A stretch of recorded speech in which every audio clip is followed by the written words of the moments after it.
A theory of identity proposes that all creative work should more often acknowledge creators' identities.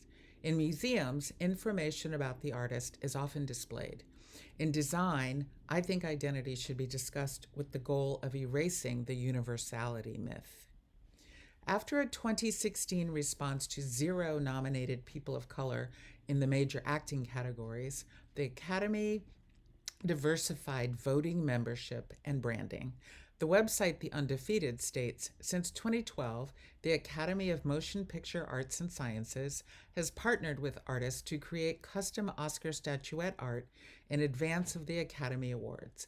In 2021, to broaden the artist's approach to reimagining the iconic statuette, the Academy removed rules that had restricted past artists to limited colors.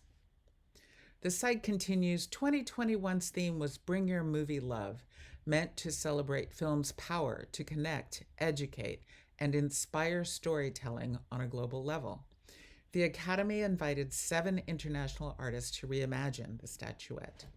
To inspire them, the artists were asked, "What do movies mean to you?"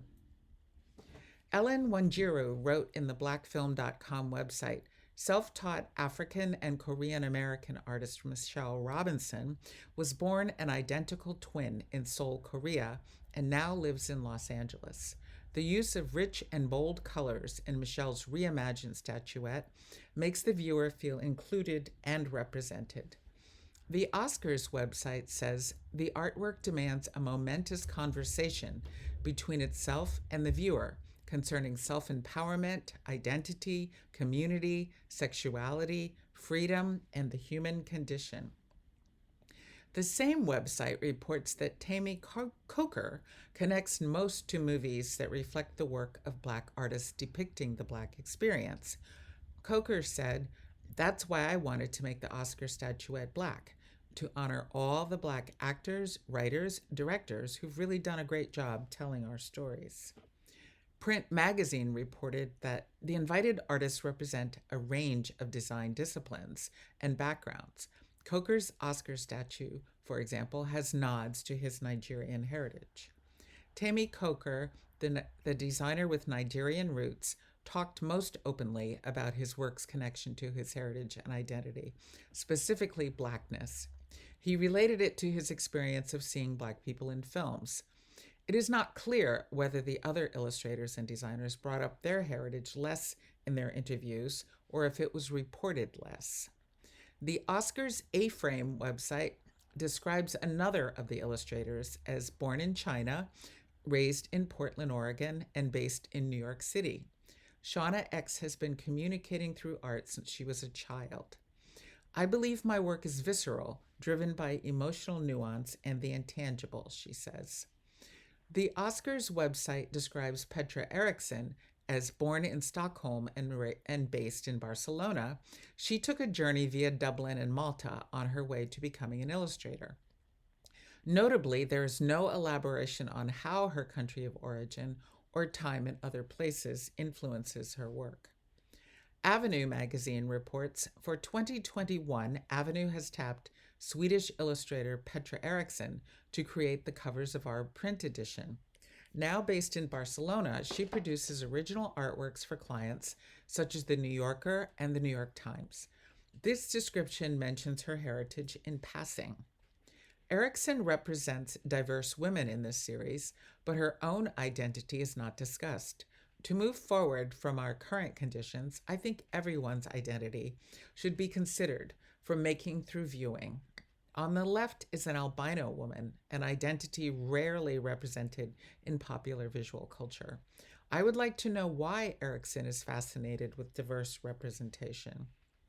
Identity is a defining issue for creatives of color because of inequity and discrimination.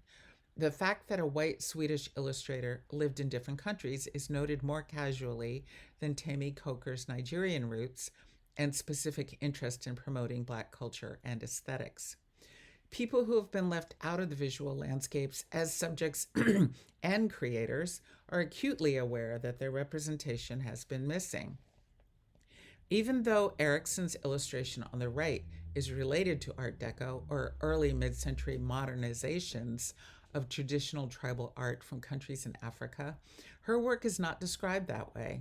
Art Deco is thoroughly assimilated into white Western culture, and its African provenance is not generally acknowledged. As the creative landscape becomes more diverse, we should consider everyone's identity and lived experience when looking at work. Not doing this has led to the false myth of universality, which usually references biased cultural ideas of what is considered normal. The fact that many mid century white male graphic designers who defined the modernist tradition came from Russia and Germany during World War II is not discussed nearly as much as the assumed universality of modernism. We are in this endless loop of people complaining, why does everything have to be about race? And people of color responding, because everything is about race. It might be better to look at this by framing the conflict as between the status quo, or what has been promoted as normal, and true diversity, which includes everyone's identities.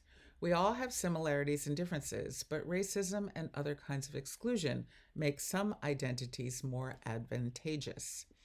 Looking at these new voices and identities entering the previously most exclusive areas of the design world, the differences in aesthetic sensibilities are stark. If different points of view and identities are given equal access to exposure and dissemination, will everything eventually look the same? I say no. Think of a rainbow with its distinct colors, but it is impossible to see where one color precisely ends and another begins. Excuse the rainbow coalition metaphor, but it shows what real diversity and inclusion would look like. We are all there together, along with our differences. Art and design are never produced in a vacuum. Each creator draws from their own experiences and imagination. A theory of identity proposes examining all design's heritage and roots, not just what is produced by those labeled others. Continuing our current traditions perpetuates inequity and keeps everyone from their full creative potential. Thank you. Hello, I'm recording.